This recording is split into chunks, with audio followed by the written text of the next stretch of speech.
Charme na ye protéger kanga lokola lichombe na couveuse okomisinga lokola rescapa naufrage Titanic kolina na ya diama Gisele Umba nana lobe yo mon amour téléfortifia de mon corps en cas de rechute alingaka na bondelaka elokola bébé ya moi ekila monena pesaki ngangumi ya suwa ye te o paske nzoto na ye petepete lokola na malemba kolina na ya diama Gisele Umba nana trouble yo mon amour. Merci Gisele Umba diama noir. Des massacres systématiques à Beni et dans d'autres parties de l'Est de la République. Des cas de décès dus à la maladie à virus Ebola, aux éboulements des terres, aux inondations, aux crashs d'avions, aux chavirements des navires, aux accidents des trains et des véhicules, sans compter certains de nos compatriotes qui ont rendu l'âme du fait de la pauvreté. Je voudrais prier avec vous pour que les âmes de nos très chers disparus reposent en paix. Aux malades, j'adresse mes souhaits de prompt rétablissement. Aux populations sinistrées, j'implore la miséricorde, le soutien et la justice de Dieu. À ceux qui sont incarcérés injustement, je leur exprime mon soutien et les rassure de ma détermination à combattre l'arbitraire. Peuple congolais, bonjour, bonsoir, ça dépend quand on a héros écoute Amélie na bandaku, surtout que Naebi Boza bien, mais tension à RDC, ils ont ma casse, pinza, peuple congolais de partout, bo vanda, bozo ba kiti, pour les lots, tozali nanani, bozo mo Naebi no mo boye bien, sans que tout le va poser mon pailleté na Diamant Noir TV, boye bien malamu.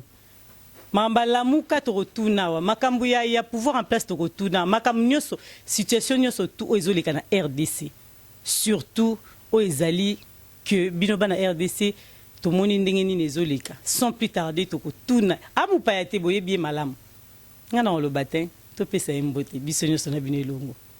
Bonjour Patrick Mbamou. Pour la santé, je me porte parfaitement bien. Et puis, pour l'amouka, il y a peuple. Hein? Pour l'amouka, il y a esprit. Hein? L'amouka, il s'est porté à merveille. Et puis, SID, il a toujours au zénith. Avec le président élu, où il y a Simbi Lamouka, où il y a Simbi dynamique pour la vérité des urnes. Secrétaire exécutif, il y a SID France. Et en même temps, nous allons conseiller. Hein. Bon, tu sais qu'on a géré l'affaire courante. En tant que conseiller en stratégie de recherche des fonds, il y a la MOCA. Pour l'instant, tout ça qu'on géré l'affaire courante. C'est quoi côté conseiller, côté secrétaire, donc tout. Vous représentez les lots.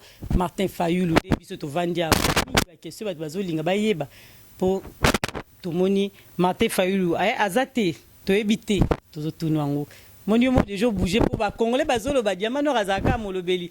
Edgar Mokondi vana si mapenza wana otala émission bofanda wana na edino image poto solo la penda ko ezali makambo ya to bandi na situation ezali lelo tozomona tension politique et comme makasi na RDC. O biso so ba peuple congolais tozomona mais tozoyoka te mongongo ya Martin Fayoulou oyo ba peuple balingaka. Pourquoi on ezali kaka motuna et Azawapi actuel. Oui, tu as la tension, hein, pression politique.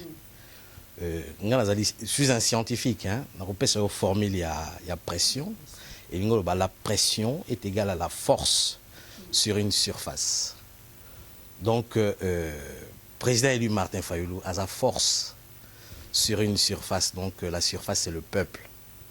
Azali aigle, azali kolo, azotala, ndenge peuple nae, azako mona pasi.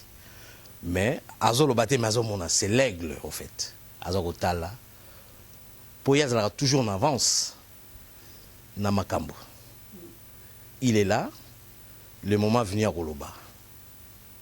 Azo zilande peuple, ndenge baza koloba ke pourquoi le président élu azoloba te akoloba puisque na Équateur bazozela ye à titre d'information donc oyebisa bandeko nyonso ya diaspora oyo baza libanda na bandeko oyo baza na kati ya Congo et surtout bandeko baza na Grand Équateur président élu aza na Mbandaka aza na Lisala aza na Bwende na mikolo eza koya na kanisi ya kosala meeting moko monene na Équateur et kozonga na ye na Kinshasa akosala un grand meeting oyo ko rassembler congolais nyonso et kozala message moko fort pour un Congo meilleur. Ah, un Congo meilleur. Congolais balingi lelo tolanda kinano oyo ezali discours ya Félix après consultation lelo avina bino batu ya SID cher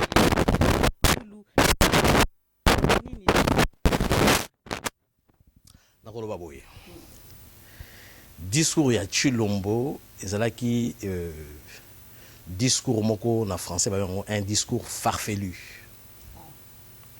Pourquoi un discours farfelu? Tshilombo alobi bato ya signaki na bango deal baza ko pesa etan bato ba pesa ki ba noma ki baza ko pesa etan à travailler pendant 2 ans baza ko pesa bakal ba ko tie bakal mais ceux qui ont respecté ba consigne ba pesa ki yote ba ba ki to travailler na modèle boy puisque ba pesa ki c'est ce qu'on dit na jargon na biso batu ya métier un cahier de charges ba pesi cahier de charges ba voilà ndenge ko travailler na biso. Et il avait validé ces cahiers de charges là.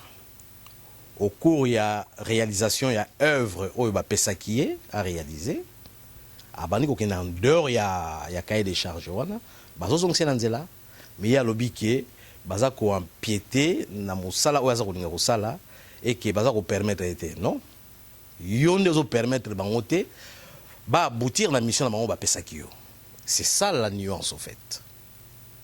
Et alors pendant 2 ans à salité mais pendant 2 ans horloge ya Congo et s'arrêta depuis 2018 jusqu'à nos jours. Donc, horloge wana et s'arrêta. Et dans l'entretemps, à l'arrêt de cette horloge-là, et Tshilombo s'est permis de faire une centaine de voyages dans Libanda. Au frais, il y a Mbongo, il y a Trésor public, il y a Congo. Et président Tshilombo a amassé des millions pendant ces 2 ans-là. Au frais, il y a Trésor public, au détriment, pardon, il y a Trésor public, il y a Congo. Tshilombo a ramené un projet de 100 jours pendant ces 2 ans-là. Un projet qui a mis en fumée des millions de dollars. La commission. La salle d'équipe n'a pas coordination. N'a pas cadre n'a pas UDPS. Va récupérer 10%. Il a ponctionné 10% dans la banque centrale. Pour la réalisation moko il y a projet moko fantaisiste oyo ekoexiste ngalo ba ngo lelo soki ba biso tant to récupérer ba faire na biso que soki ba bilanga na récupérer situation technique oyo Tshilombo na ba camarade na ye ndenge na lobaki la fois passée ba chômeur oyo ba utaki na Belgique pendant des décennies ba ye na yango na Congo va défigurer la ville de Kinshasa. Ce qui pour nangai, ba sot mouton faut qu'on dégage en yos. Kolongola yango. Puisque ezali biloko moko monté de toutes pièces. Et silaté et bambon ikenda. Donc c'est un projet oyo et c'est-à-dire et ça à reconnaître yango. Mais donc ezali défaillance. Ces messieurs-là doivent démissionner. Et pendant ces 2 ans-là, au Sahel, pendant ces 2 ans-là, au Sahel, et Yemora le bagike, tant ou yibi pouvoir, tant ou nommé, alors que je n'ai pas d'expérience, Nako travailler na Kabila, c'est un bon monsieur, un monsieur qui a de l'expérience, nako profiter d'une expérience naé. Et pendant ces 2 ans-là, a profité d'une expérience à Kabila. Expérience à Kabila Ningo Banini, la concussion, la gabégie, la corruption, et Babilo Konyo Somabe. Expérience au Yalobaki, à Kozwa, et pas à Kabila. Yangona Ndazui. Et 2 ans après le Baké, au Salité. Là, il s'est foutu de la guerre du Congolais. Mais le Congolais, le peuple, on a besoin de. C'est pour cela, le président élu Martin Fayoulou, le coordonnateur de l'Amouka, il y a peuple, à l'Obina Koloba, le moment venu. Kasi tomoni bisotolo malam ba Congolais ba peuple congolais asaka ki na FCC Kabila. Lelo asali yango bakabwani lelo tomoni. Est-ce que Fayoulou a kondima ko travailler lelo na Félix na kati ya gouvernement d'union sacrée? Et donc c'est que sangai puisque na mawa bakabonité et le koni la kisiki bakaboni. Pour ba déchoir Mabunda. Ben non.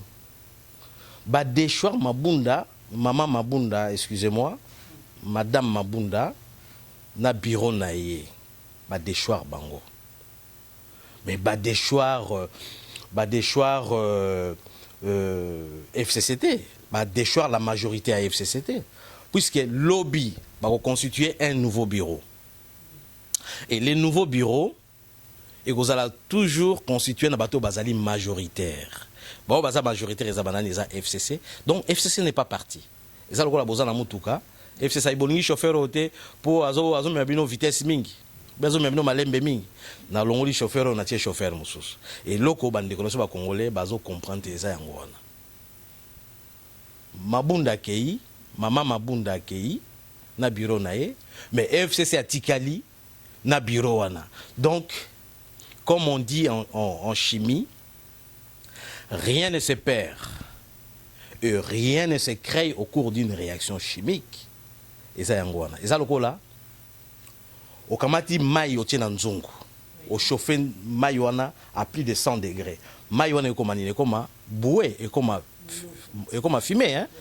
Mais tant au sikoyo, au kangi moto, fumé wana siko boué wana et kozonga mai. Donc et là comment il s'est transformé en hôtel. Ce que ça qui autant de litres et à maï eau s'est évaporé et autant de litres et à maï après refroidissement il y a un des causes en sous maï. Donc et là comment et salami on a exaté. Bande qu'on a bis soba et baké. Maman Mabunda, Madame Mabunda est partie avec son bureau, mais FCC est resté avec ses mêmes bureaux. Donc alors, le président élu Martin Fayoulou, Azali Aigle, donc à Monakini son Mosika, Nayango, Alobi Akolobelo comme côté, Atala Bango, Bakende, Nabozobo Baza Okende, et Sika Bakosuka. Parce que les Kambo et Bandara Nabozoba, et soit toujours Nabozoba. Donc le président Martin Fayoulou, Azana Bozoba Wanate. Pour Plaza pena mutema moi moto c'est ça les problèmes en fait. Pour Plaza zela Martin Fayoulou bakaka quelque chose. Il y a bando zela tia zo zela 2023 comme à lobby. Mais akoloba ba wela ki consultation, au moins il kambo ya consultation on a tout à l'heure to développer yango. Peuple congolais bozana kimia le président élu akoloba. Na tu ko bisabino ke semaine temps avant tout comme on a souka ya semaine et bandeli la semaine prochaine le président élu Martin Fayoulou à Kozalana Équateur population Équateur baza kozelaye message à repérer en Équateur et kozala message à Congo Mobimba à kozana Mbandaka à kozana Lisala pe kozana Bwende soka silisi ba tourner à Mamboka Misato na lobby à Kozonga Kinshasa, un grand meeting à Kinshasa.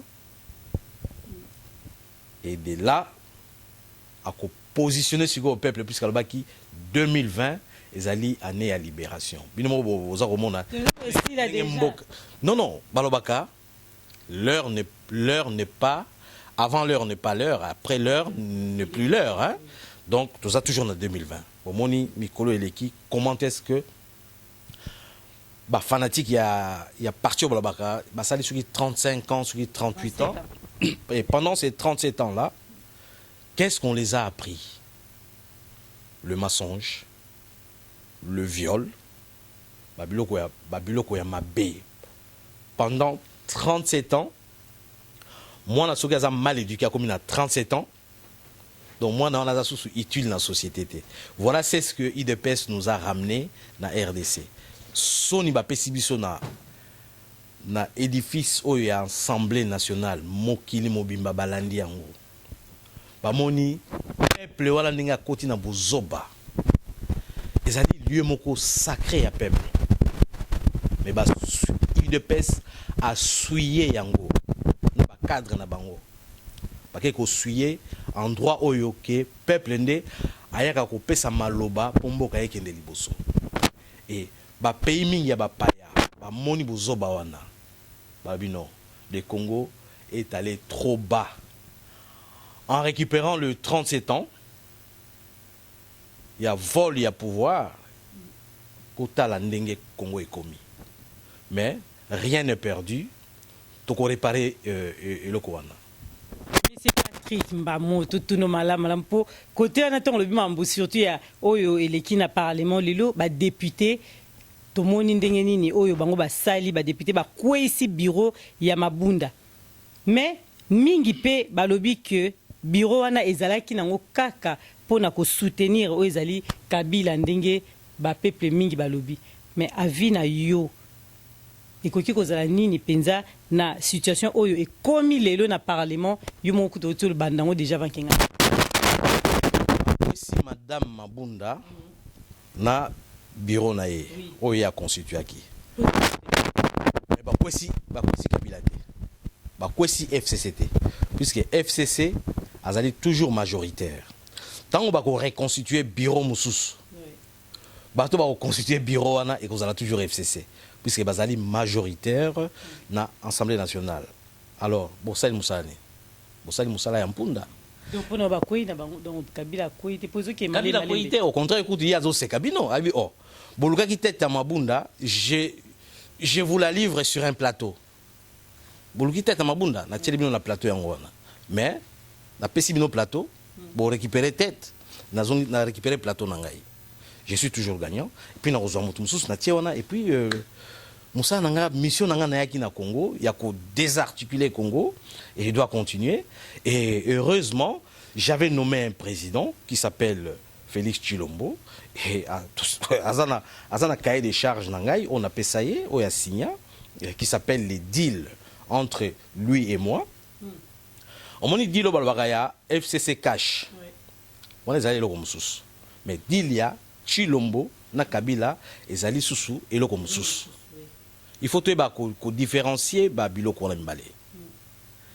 Et Kabila a un cahier des charges à Pessa Tshilombo. Et Tshilombo a continué. Est-ce que depuis tout ce temps-là, on parle de Minembwe?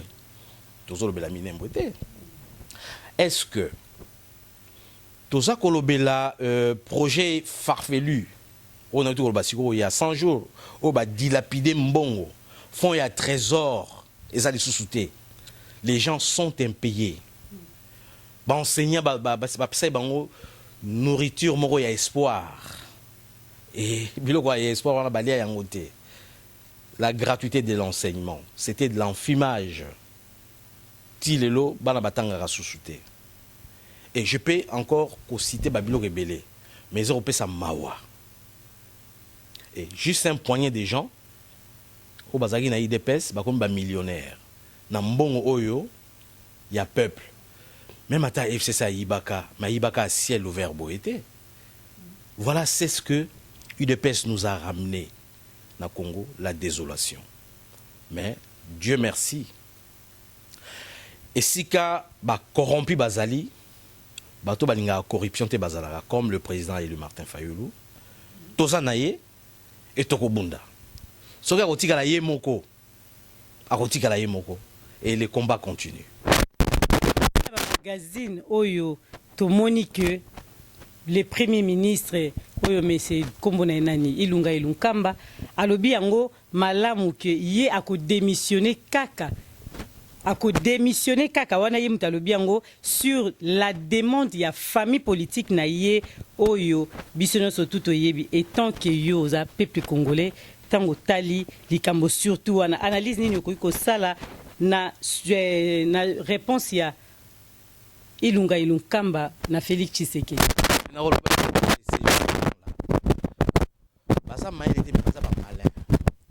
Quand ils ont pris Chilombo, bah oui voilà. Tout ça qu'on nomme yo. A weli nomination wana. Ba ebisi boy. Ton nomme yo, to pesi au tapis rouge. Zwa présidence. Biso to kozwa le deux chambres. Tozui Assemblée nationale, tozui Sénat, tozui Assemblée provinciale, ou économie ma gouverneur provinciaux, tozui biloko wana nyonso mais yo to pesi au présidence. Pourquoi ba sala ki on po ba yebi ke ba pouvoir ezalaka na deux chambres wana. Yo zwa tapis rouge mais biso to garder pouvoir. Mais le premier ministre Oyo ba pesaki et puis c'est ba pesaki ba bi au travailler na monsieur Ilunkamba. Constitution na biso lobi boy. Tout ça na régime ya semi présidentiel. Net en Angleterre hein. Mon Irène Azali mais la premier ministre mtazo diriger. Tout ça na constitution modèle wana. Nazo ko loba boy po bande ko na biso na oyo ya UDPS o bazo kolesa bango espoir balanda tango bango siko ba fabriquer majorité na bango ya ba député po balobaka o président élu Martin Fayulu azaka na député mibale non yo bomona wapi na ke ko voter président élu Martin Fayulu tango naza ko voter ye fona voter bato ba ko accompagner ye na ba député ba ko accompagner pour asala musala.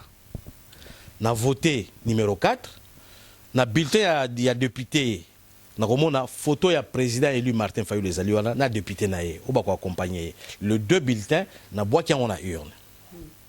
Comment se fait-il que ne balobaka ke Chilombo, ozana ba preuve, Chilombo aza président de la République. Il a voté Chilombo, mais na ba député a voté ba député à Chilombo te. Et là il y a un problème. Sikoyo ba voter Chilombo peuple on a le baïké Kabila na batuna il faut ba kende mais peuple on a susu a que voter ba député à Kabila a voté Chilombo mais a que voter ba député à Kabila baza plus de 350 dans l'Assemblée nationale. C'est peuple m'a voté ba député à Kabila. Mais kasi bango balobi que peuple m'a voté bon siko balobi que Chilombo a gagné l'élection ba député baza kuna na Assemblée nationale baza ba député yo ba gagné l'élection na Chilombo. C'est là où il y a matériellement ça ne colle pas. Mais ye Ilunga Ilunkamba yeza premier ministre non, ye siko za premier ministre. Bato yo sikoyo po premier ministre à l'Assemblée nationale. Ba député batu o baza majoritaire. Bon ba ko bimisa sikoyo premier ministre. Chilombo aza la majorité na Assemblée nationale. Aza la majorité na Sénat. Donc, la parlementaire, cela voudrait dire que Chilombo sa premier ministre était, puisque ça la majorité qu'on a été. Il y a 50 ou 40, je ne sais pas, des députés, hein, 30 ou combien. Oui,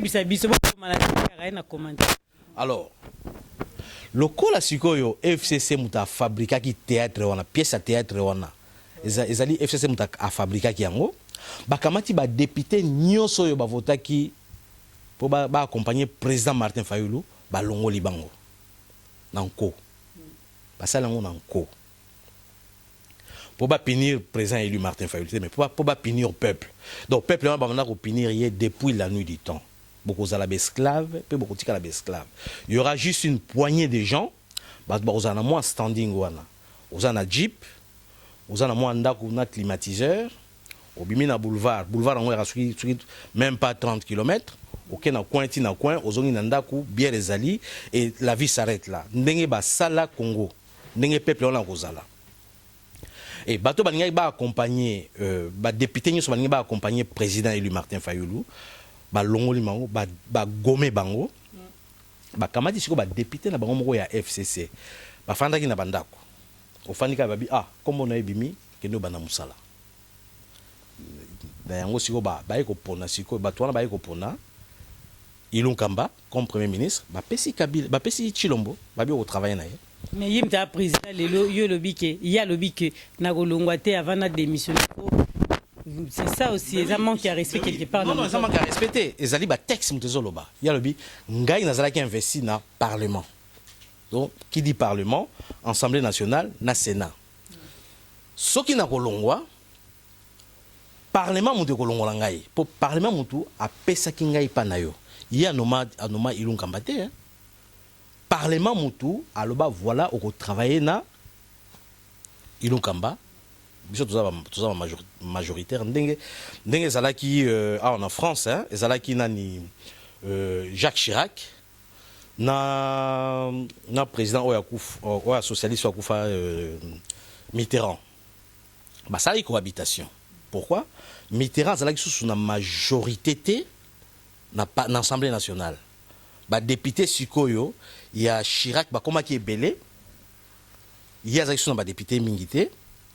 C'est ainsi que Bakamataki Sikoyo, Basali cohabitation, Bakamati Sikoyo, Premier ministre M. Jacques Chirac, Pessi Sikoyo, Nani François Mitterrand, a travaillé dans le cadre de la cohabitation. Au moins, il y a Basalaki, FCC Nakash, Basalaki Nini, Basalaki coalition, ils allaient coalition, Bamaska Kiango, ils allaient des cohabitations. Ils allaient cohabitation. Déguisé en coalition. Le coup la biso tozana ba élu na biso autofabriqué qui baza ebelé koleka ya yo. Le coup la constitution lobby qui bateau baza majoritairement doit administrer premier ministre yéwana. Et ça dit plan moko ba préparer qui on ba mijota qui on a cuisine na bango et ils l'ont fait manger. On a changé les lots donc il fallait leur quand même au travail na yeso qui le a changé zongi kota peuple makambo peuple azo senga. Non, mais changer, il y a comment échanger les avantages. Il y a comment échanger les avantages puisque majorité ils en a nini na. C'est toujours voilà. Et là qu'on changer les lots, il faut Assemblée nationale on va raser complètement. Donc il y a une élection anticipée. Plan de sortie de crise au président élu à Pesaki. Et zo le babilo konyos. Donc Chilombo doit déposer le deux chambres. Le Parlement, il faut raser en gros, donc il y a une élection anticipée. Je reviens encore à l'histoire où il y a Ilon Kamba na Chilombo. Ce qui est le loyo, babi que voilà, donc il y a une élection. Il y a le qui voilà, tu changer premier ministre et tout ça, on a nommé informateur pour qu'il y ait une élection. Na seni wapi. Pour seni on les allait toujours. Na seni à Kabila. Donc au ça il le remonté. Seni à Kabila. Na Seni. C'est qui ce monsieur là où a fabriqué qui Cornet Nangaza toujours là. Où a proclamé qui résultat moko sans même que ça la décompte ya ba voix. Sans même qu'on promulguer ba PV, il y a bureau par bureau. Abimisi ba chiffre moko fantaisiste, mais ça toujours dans le Sénat. Et ça va se passer comment? C'est le FCC qui est toujours dans le Sénat. Bon, bah, c'est Sénat. Au ça, il le reconnaît. Donc, Niembes. Waouh, Makambo. RDC, en tout cas, ils ont rappelé, ma tata, surtout qui est en expliqué, le peuple congolais, vraiment, on a besoin, il y a quoi, les lots, tant que lobby, on va faire la coalition, la cohabitation, mais masquer en na coalition, batou, ou à maïle ou quoi, à Zappé, na casa diamant, activé, bazotalo. Nabiki bako koma toujours sur ba question monsieur ezali na numéro na ezawa na ndebo tuna mituna nyo son numéro ezole kanase pona kozwa mayele mingi ya makambo etali surtout SID to o ezali question et pas ya Martin Fayulu Madidi lelo poto sisa na makambo yo déjà o ezole kawana poto kota na makambo ya SID to tuna question o ezali soki gouvernement lelo d'union sacrée et Salemi ndenge Félix Tshisekedi alobaki bako travailler et puis na 2023 to mona élection mususu bako kende nango ekozala sikoyo question ezali est-ce que Martin Fayulu akosala nini soki baki lelo na élection yepe akopostuler to ako continuer toujours combat na ya vérité de Liama non, non, Oliamanga Basende na Kinshasa. Bossa ni kombo nango. Eh bien. Question sur question, c'est question réponse. T'es là, tu es au sol Liamanga wana. C'est ça question t'es. Eh bien, ah, écoutez, vous avez belé na poto pesa ma kasi ça ngai. J'aime bien. Bon, nzeto ebotaka manga Basende. Soki balongoli yango. Bake kolo nango quelque part. Et ko botani. Car manga Basende, ya Basende. Comment se fait-il que Chilombo Asali Union Sacré Naye ou Asali? Je ne vois pas où est-ce qu'il a été ramassé ces termes-là. C'est encore une bourde qu'il est en train de faire. Il est en train de se foutre de ce peuple-là. Ce peuple-là a tant souffert, M. Chilombo. Quelle union sacrée que vous avez fabriquée là? Na union sacrée Naye on a fabriqué. Bateau yo, baza cité dans rapport mapping. Baza na kati. Baza na kati. Eza lokola bozo ki mambula bokeni ko s'abriter na parapluie ya Chilombo. Osali bokekuna soko tali RCD Goma. Baza na rapport mapping. Bato babunda guerre Kisangani o bato bakufa na Kisangani. Baza na rapport mapping. Ba carré minier oyo bakunda bato na Katanga. Quand vous avez un monsieur qui se pavane avec le million de dollars à Congo à travers le monde et il entraîne des gens simanaye bazo komisaye que voilà un multimillionnaire que voilà à loi qui ba jet privé pour la élection, mais ça c'est grave. Ce monsieur là a une industrie de fabrication. La seule personne où a une richesse où a montré que richesse naé batubandimaka c'était monsieur Dokolo. La seule personne avec son capital à bâtir un pyroyo, tout le monde a une banque du peuple, à son rebelle. Mais tout le monde, ce sont de bandits, ce sont des brigands. Nous avons des brigands à minérer, nous avons des brigands ébélés. Baye Sukoyo, Kimi Bakinosala, union, c'est grave. Et na union na Bakirosala. Kabila qui a le sang dans le mer. Aza toujours nakati. Avec contingent naé. Ce qui est aussi bateau à UDPS. Le 37 ans là. Au bassin na pouvoir. Ba dégâts au tu sala mikolo. Ba comme ma beaucoup ya salité. Puisque Tobo sonate que pendant ces 2 ans là, on a compté aussi des morts. Bato bakoufi. Mais ça la mingi ba tumsu bakoufi na ba maladie, ba kambe belé. Et union sacrée on verra très mal le président élu Azalana Katiwana. Jamais. Peuple congolais surtout que makambo oto zo les kanamboka izo senga yango moni ke tutuni mingi mituna na makambo o eleki na kati ya RDC to izo les capotes zo mona ndé tension zo bonde ba député bazo tomboka ni bangamle zo salama. Biso tozo lukaka bolamu ya mwana Congo parce que bana Congo bazolela mwana Congo azolela nzala zolela. Mais lelo siko so tutuni parlez-nous et en général de votre parti politique où ils allaient décider concernant l'activité na bino bozo salanini actuellement entre la Moka dynamique pour la vérité des urnes parce que plateforme na biso wana politique ba parti PZBL hein et on to kota na plateforme politique la Moka en fait problème exaté décider engagement pour la citoyenneté et le développement se porte bien. Tous a implanté Sikoyo na Congo Mobimba. Na Europe, ceux qui sont en Europe, tous a presque ba pays sur ya Europe. Tous a en Asie, même na Chine, to comme na Chine. To comme musika. Et là on a resenga na Congolais nyoso. Naza koloba en tant que Congolais, en tant que cadre ya Lamuka. Lamuka oza na ba valeur. Pas Lamuka oyo ya okende okota na union suki union ya union ya biberon hein union ya biberon de Chilombo avec Kabila. Nako senga na Congolais nyos. Tosunga président élu Martin Fayulu. Na combat où ils ont mené un combat démocratique. La fois passée, tant on a les cas qui bato bayibisinga babi président élu akende na consultation wana te to rassemblaki ba données ebele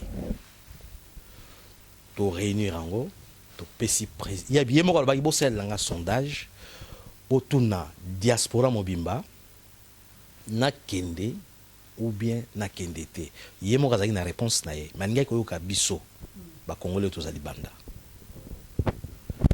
la quasi-totalité ya bakongole bazali banda babi président akende te na biloko wana ayokelaki biso même na Congo bayebisi eke akende te Congo mobimba babi kokende biloko wana te ayokelaki peuple congolais oyo bavotaki ya plus de 62%. nakosenga na bino boye batike oyo nasalaki batike oyo nasalaki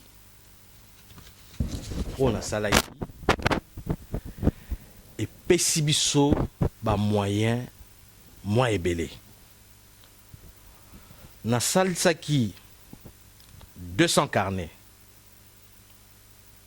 na carnet moko eza na 10 tickets et puis naza na projet osalisa susu 200 mosusu de ebele ezala ebele toza plus de 10 millions na libanda soki totie 10 millions na libanda wana totia 95% ya 10 millions wana bazali nsima ya président élu Martin Fayulu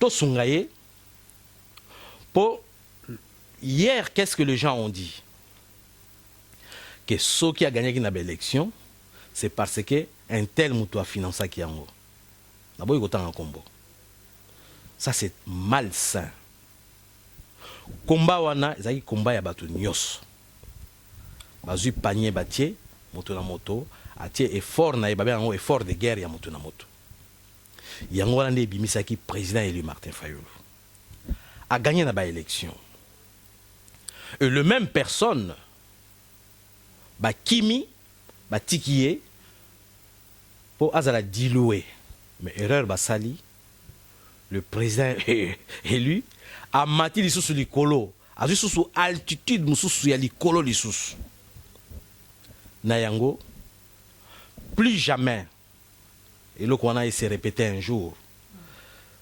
quand le président Martin Fayulu aura besoin de ce peuple là akobo ya susu obo baya oh non to sangana poto kende liboso l'amour ezalaki pe ezali œuvre ya peuple balobaki boye la biso motomoko oyo toko battre toko bengana Kabila na système na ye et c'est ce qui a été fait ezalaki œuvre moko magnifique au peuple à salaki et tikali tilelo pour l'amour ezali esprit ya peuple mais mutaza ko incarner siko esprit ya peuple wana c'est le président élu Martin Fayulu tosunga ye babilobela oyo millionnaire moko muta financer ki élection wana tolingi ko kangosuté po ba million oyo balobaki ba financer ki élection wana eza ba million ya minerai ya Congo. Mais c'est Patrick Mbamozo bango tanga kombo ya Moïse Katumbi. Non, na otanga kombo ya mututé. Biso to tangeli po biso na diamano à liberté d'expression to tangeli. Soki botangi tant mieux. Puisque bango bazo tinda batu na bango, batinda batu na bango. Batanga biso to na ba valeur. Moi je peux pas citer le nom de quelqu'un. De toute façon, nous avons besoin de monter. Mais nous avons fait. Pour le président Fayulu, Aïbate, à Sala na gouvernement mon côté, à Zana carré minier mon côté, à Teka bois rouge ya Congo, à Décima Zamba ya Congo, avec le peu où Azala Kinango, Yamone Akenda ko bunda na Congo.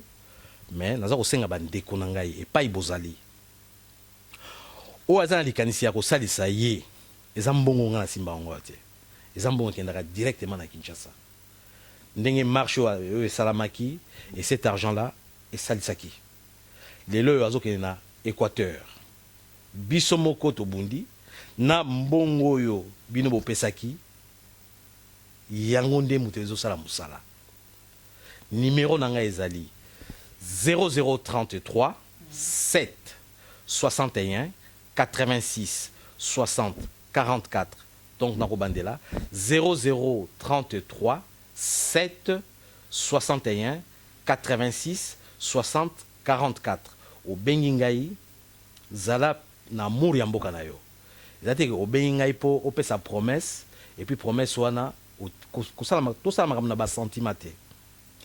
Je suis un responsable mosala naza kosala ezali mosala basentiment te nalobi na koaccompagner président élu Martin Fayulu na combat oyo azali kobunda. Il y a des gens à Bengi na kosala et puis eloko moko ezosala mate faut pas botosala biloko ndenge la bandeko.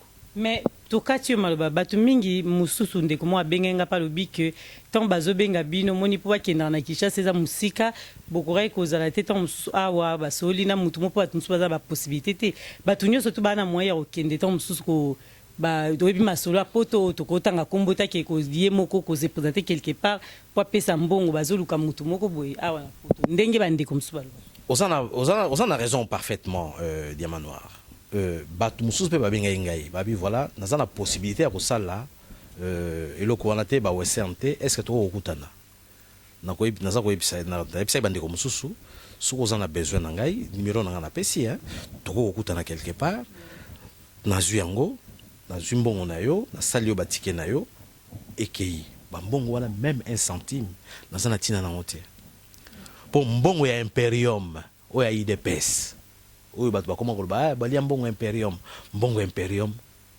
mwana ya Félix Tshisekedi Etienne moto alia bambongo wana na utaki koloba la fois passée nga naza ndeko ya président élu Martin Fayulu te nazali leki na ye te nazali membre ya famille na ye te nazali congolais lokola yo oyo aza kobunda mpo na mboka wana et la seule personne à mon avis qui n'a pas bunda na simanaye c'est le président élu Martin Fayulu. Donc ils allaient coup de main naza kopesa pour été mais pour na Congo hein bandeko na pesi bino message wana vraiment s'il vous plaît prenons ces projets là à main pour lobby et ça la trop tard. Merci beaucoup. Merci na balandino surtout ndenge bouti kolanda biso pena surtout na makambo oyo bolandi bino matoi na bino Diamant Noir azan likamusu to bakisa te numéro zawana ba question surtout tuna kaka na numéro na oyo etali vraiment makambo ya la muka ndenge biso to baki esi de me la muka parce que la muka ngo mbazi mato ngo bele la muka ngo za mo mobulu mais la muka za mobulu la muka eza lokola fusée mati écoute Mars si ko capsule ne muto kotaka capsule oya mabende ko ya yango moko et capsule wana c'est le président élu l'aigle ba mususu bakokaka nzala te bakenda akoki mpiaka te mais biso tozobunda on est là na koloba susu na bandeko oya linga kota na SID numéro nanga ezali wana Patrick Mbamou na France obenga na 07 61 86 60 44 soko za libanda oza na Belgique oza na toza déjà na Dublin na Irlande tozali déjà na Angleterre tozali na États-Unis tozali na Canada tozali obenga na 0033 7 61 86 60 44 na kopesa yo numéro ya ndeko yo aza ko kamba eside na mboka yo zali bandeko message ngana pesa bino yango wana eside ezali parti ya ba valeur tala bino moko tango Chilombo asali eloko na ye ya consultation na ya sali abengisaki bana biso ba désœuvré biso en France mwana azaka na balabala te ba institution na ezali le ministère des affaires sociales ezali na Congo ezali musa na ngonini toyebaka te or que bana wana nzambe atindaki bana na mokili mpo moko azala médecin moko azala mécanicien oyo azala ingénieur oyo azala boye mais bavaleur ya bana wana biso moko bakongolais tobomi yango et Chilombo invite ses enfants là c'est triste et après avoir invité bana wana lelo bazali wapi baza éparpillé pa bazonga na nature na bango c'est très dommage et si les alliés partis à ba valeur boya pour te reconstruire ensemble ba valeur wana merci na parce que tango zolo ba makam tozoka surtout nga na za côté pena tango bandu ba mambuya ya bana oyo baza penda komona mingi passe na RDC ça ramite passe mais balandino surtout to lobi émission autant monsieur facilité to kozongisa na mbala sima koloba makamndambu oyo etikali po boyebi ke temps ezara temps muso mokuse même mot de la fin politique ba peuple congolais o balandi yo penda na boke binyo surtout lelo okoko ebisa bango nini batika na ona mitema lelo. Et je demanderai à mes frères et sœurs au tozali banda tous en espoir na kosenga la bande konongo bozo comme on dit l'espoir fait vivre. Bon garder toujours l'espoir. Bolanda babiloko chilombo za ko fabriquer de toutes pièces te. Libala na ina kabila ezali contrat ba signaki. Ya moi c'est na mobali. Bozo ko mwana mo baza ko swana na bala la rambetu mo. Libala wana ezali. Merci na batino surtout balandi biso pena na kati ya Diamant Noir TV tokutani na Gisele Umba Kolina na ya Diamant Gisele Umba Nana troublé au mon amour. Merci Gisele Umba Diamant